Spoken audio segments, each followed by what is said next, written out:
and I'm getting mighty tired of your trifling ways and of listening to that jackass Bray. Liar, liar, pants on fire.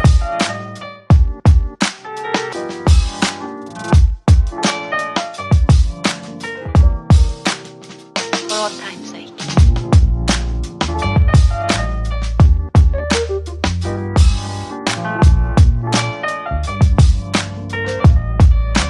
As time goes by.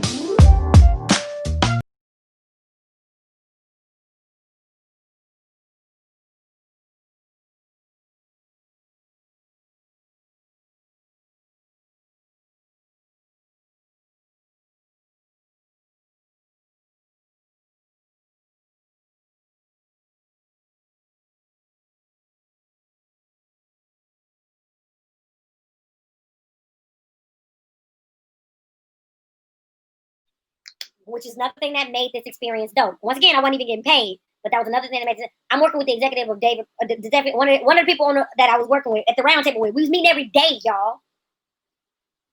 Former executive producer of the David Letterman Show. I learned how to craft monologues, late night television, how they be doing monologues and throwing up jokes and stuff like. I'm getting hands on, like, you feel me, with experts. This is what they do. These motherfuckers got mansions, bitch. What are we talking about? This is what they eat off of. And I'm at the table with them 2 years in. Who the fuck talking about I don't work? What do you mean? But all of this means nothing to everybody back home in Chicago because I'm not on enough programs and I'm not famous. So I must be out there bullshitting in LA. Bitch, you still work at TGI Fridays. You don't know how expensive California is, fam. Shut up. As you spending $400 for rent a month. Bitch, my shit is $900. Fuck you. And I still got money to enjoy my life.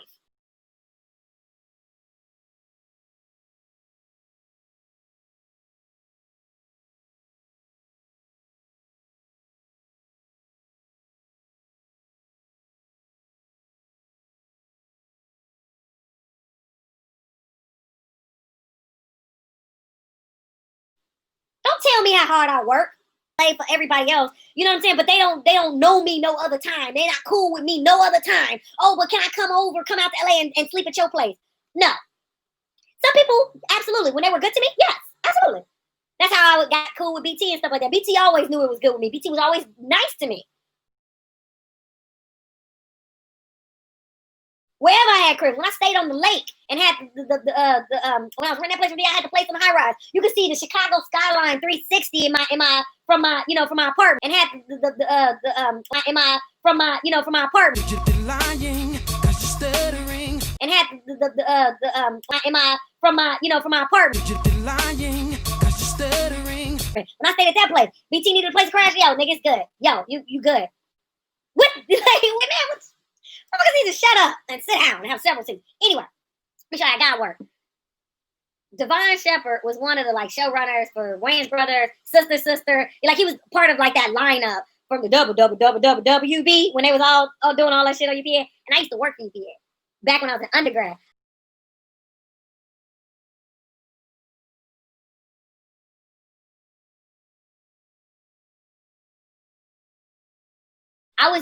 That's where I learned how to edit, and I was writing voiceover copy. They don't do that no more because they don't have like television announcers like they used to do back in the day. But that's what I was doing, and I had a knack for it back then. We talking 2002. I was writing write-ups for Moesha. This is how we know how old this is. I was writing write-ups for Moesha, Clueless. D.L. Hughley had a show, The Hughleys. Him and Elise Neal was on the show. The morning programming was like syndicated reruns, like Three Stooges. And I was writing shit for Ricky Lake.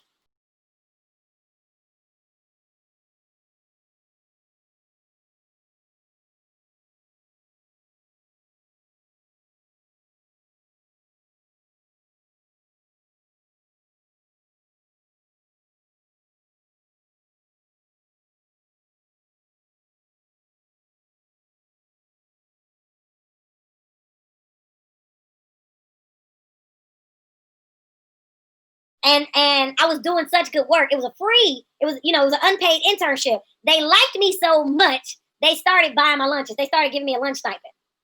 They said, we gotta keep her. I worked for UPN. And then like life happens how it happens and unfolds naturally. Next thing you know, fast forward, I'm a comedian. I've been doing comedy on the road nonstop for 2 years, and now I'm transitioning from Chicago to Los Angeles. I'm at HBO, and I'm at the office of major executives, and one of them happened to work at UPN. 2 years in. Oh, I'm not done. Our other executive, shout out to Rodney, motherfucker. I did all of that and then forgot his last name. Ain't that about nothing? Rodney, what's your last name? Barnes, duh. Rodney Barnes. Shout out to Rodney Barnes. Executive producer of The Boondocks. Y'all remember that show? The Boondocks with Aaron McGruder? Do you remember that show? Oh yeah, I was working with the executive producer. You know, no, yeah. All of us at a round table every day in Santa Monica. No big thing.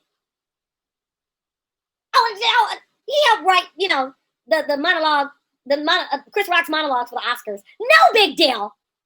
I'm 2 years in.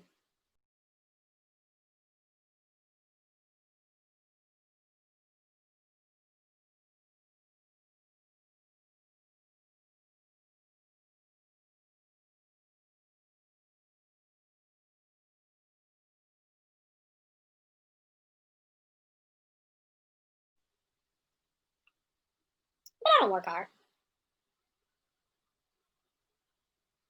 And not only am I learning how, because sometimes you be like, and every comic has this insecurity, by the way, until they get, enough confidence in their material. Don't believe the hype, baby. Don't do it. Every comic has this insecurity until they, be doing it for like enough time where it goes away or whatever. But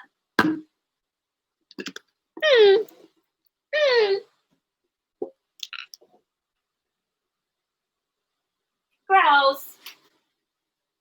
At least my nose ain't running no more, but gross. Sorry, y'all. What? How did I do that? It came from my nose and like, I was like, what happened? Crying over that stupid shit with that fool. Anyway, so I was doing it every day.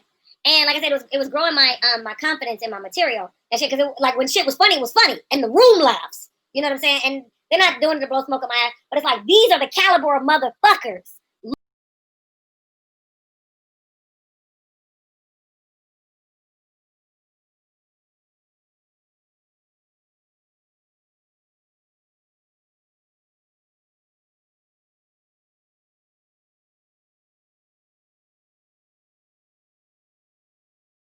So here's also, check this out, guys. That's what influenced Velvet Circus. I was around these, like, this motherfucker worked on David Letterman's show. He went on to produce George Lopez's show for the time that it was on. He went on to do that. So I'm getting acclimated to crafting mono. And by this time, I think Dion, by that time he had got the job with Conan, which I didn't have a huge role in that. I did not, but I had a role in it. I had a role in that. But Dion did the work. That was another thing. We getting all the tea out. We gotta squash some rumors and shit. Yes. We worked on a lot of stuff together, but I wrote my material. I goddamn did. And Dion wrote his own material. Dion's brilliant. Like, I don't know where this lie came from or where this myth came from, but motherfuckers always trying to, like, people always try to add shit be fucked up between you and the individual, but it don't be that fucked up, but people be trying to throw extra layers on the shit. Yeah, she be saying she really wrote all that shit that you be doing. Like, nah, that never happened, and I definitely didn't say that. But it was no secret that we worked on shit together. We was going everywhere together. And you would always see him pull out the notepad and me pull out the iPhone. Y'all, my motherfuckers was hating hard. You would always see him come off stage and he'd come right up to me and I got the iPhone out like, yo. And you'd see us huddled up in the corner like, so, flocka. Like, you would see that shit. Everybody saw that shit. Nigga, Sidney Castillo would come up to me, Aarona, you got some tags? Because they knew I was the motherfucking tag queen. Where the fuck you think that came from? Ron G, another motherfucker. Hey, motherfuckers be trying to get you to punch their jokes up on the sly and shit. Hey, so when I said it, did you do what you think about that? Then Ron G, I mean, why you be making it all sexual? Okay, Ron G, first of all my material is not sexual. I do, go there and tend to go there, and I don't have a filter. But nigga, do you want these jokes or not? What the fuck are we talking about? And then the next thing you know, he's in another scandal with somebody saying he stole their joke. I don't have time for you, nigga. Whatever. Anyway, I was the tag queen. And then one of, like, the OGs that I, like, enjoy watching work and have the privilege to watch work, who ended up like finally, it felt like the compliment of a lifetime at first until one day I saw him at a party and he was drunk and he hit on me and I'm like, fuck, that ruins, it cheapens. Nah, it cheapens the compliment you gave me. But he gave me the compliment when he was sober, so I'll still take it. Earthquake. Like Earthquake, one of the reasons why his name is Earthquake, because Earthquake will tag the fuck out of a joke until the laughter erupts. Like he's gonna go here and here, and he keep hitting you and hitting you and hitting you.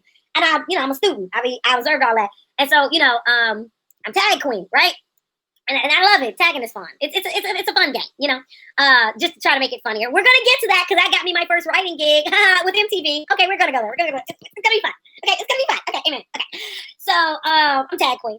And motherfuckers knew it. And they would come to me and we would do that. And if they didn't go to me, they would go to Dion. And they knew this. I don't know why people be acting fucking brand new. But they do. Whatever. So we didn't, there was always some bullshit that something happened at HBO, somebody got pregnant, right? And then they brought in some person who was the acting person, over the thing, and then the show didn't get picked up. So then, it was one point where, late night, Jimmy Fallon, it was one point where Jimmy Fallon's writers was like trying to, was coming to contribute to the squad. Brashear and the other dude.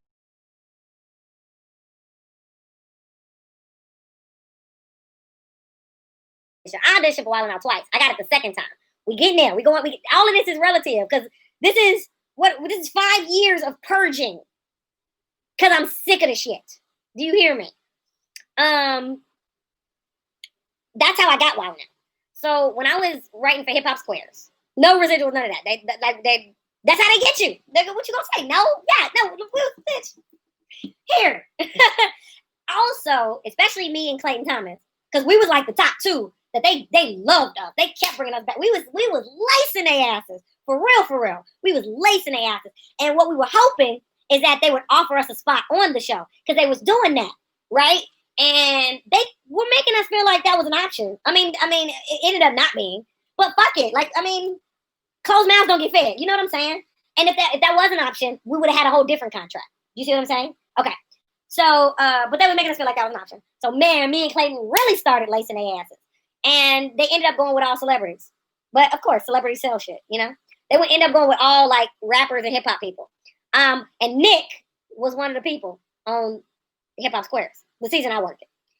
Now, Evans, who is the EP of Wild 'N Out, and he was the EP of Wild 'N Out from the beginning and even when I was on the show. Now, Evans, he wasn't the EP of Hip Hop Squares, but he was a supervising producer or something like that when I worked there.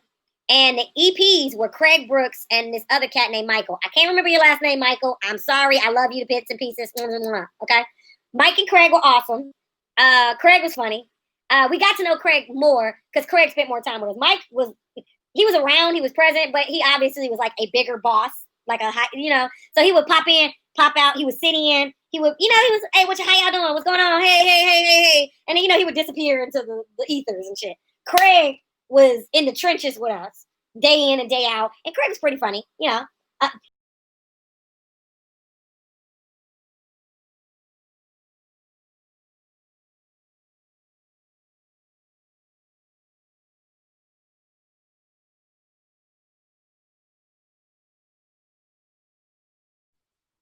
I only fuck with the greats. I only fuck with the greats. I only fuck with the greats.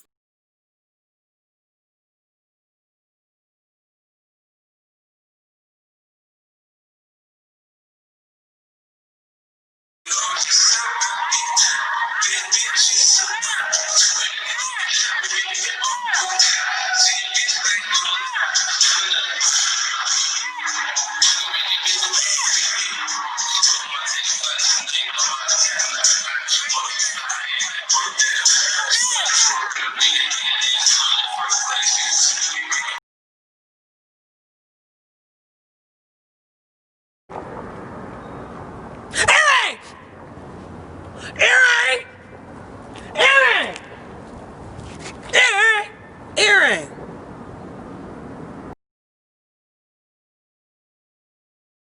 And now it's like Nick's boy. Okay? So now working on this show, Hip Hop Squares, and it ended up being really good. It ended up working well for, network. It went well. Now starts putting it on the table. We should bring Wild 'N Out back. And he was like, I think I could get Nick to do it. I think we should bring Wild 'N Out. That's where it all started, the talk, all that shit. And they was like, yo, let's bring it back. And they ended up getting a deal and figuring it out. And they brought Wild 'N Out back.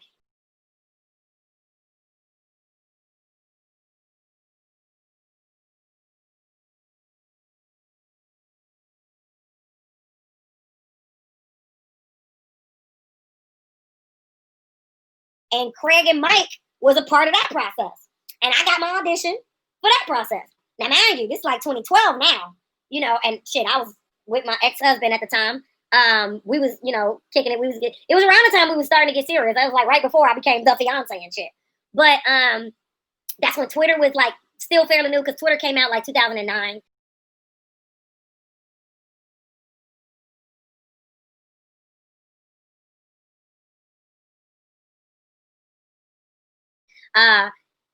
Instagram wasn't quite a thing yet, because Instagram came out like 2012, but it wasn't quite a thing yet. Twitter was still the popping shit. You know what I mean? Like, Twitter was still fairly new. People was just getting used to Twitter to the point where it had a mass following at that time. You see where I'm going?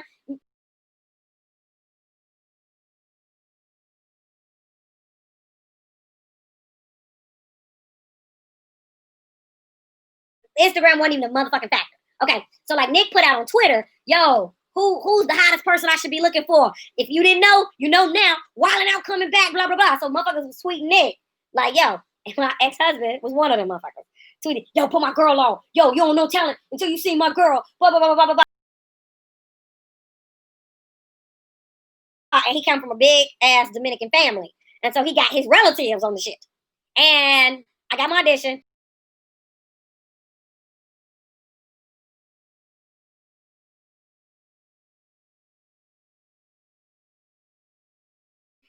And it was lukewarm. I'm gonna be honest. I didn't kill that shit. I was so nervous. I used to watch that show while I worked at Family Video. That was my Wednesday night entertainment. I would watch that shit on Wednesday. You know, when I would get off work, you know, decompress, and I would go and I watch that shit. Like back when Kat and them was getting down. And I loved it. I was like, oh, I want to be on that show. They look like they have so much fun. Oh, I would love that. I would kill that, blah, blah, blah. Right? 2005 dreams are coming to manifest in 2012. But I was so nervous. And it was kind of lukewarm. And I was, you know, trying to, yeah, guys, dun, dun, dun, dun, dun, dun. And I didn't get picked, which was a blessing. Because my ex-husband had it too good. When he got to know me, I was busy. I was doing shit. We was going like Tony Rock birthday parties and shit, Christmas parties and shit.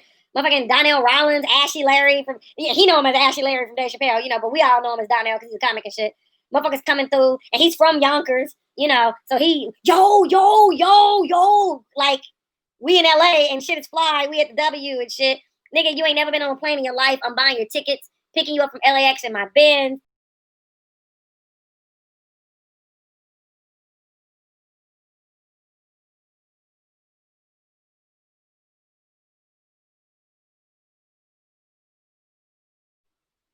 I would, you know, You're lying, 'cause you're stuttering. and at that particular juncture in my life, right, I was rebuilding from a fall off moment because I got laid off like the year before. I got laid off.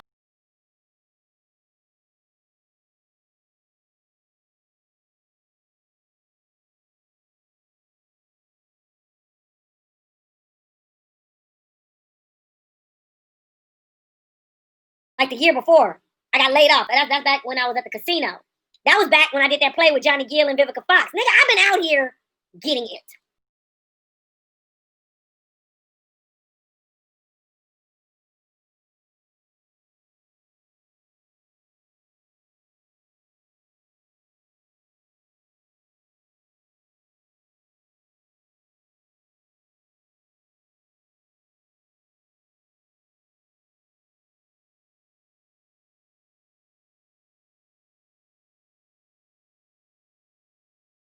And I'm getting mighty tired of your trifling ways and of listening to that jackass Bray. Liar, liar, pants on fire.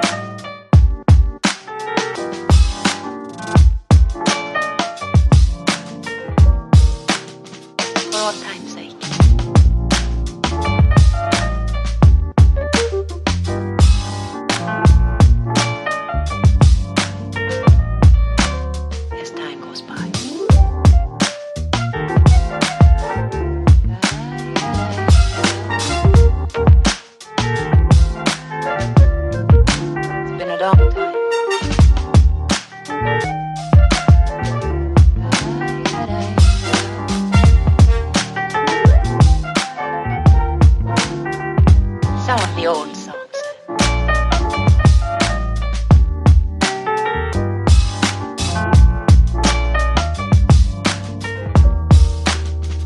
all times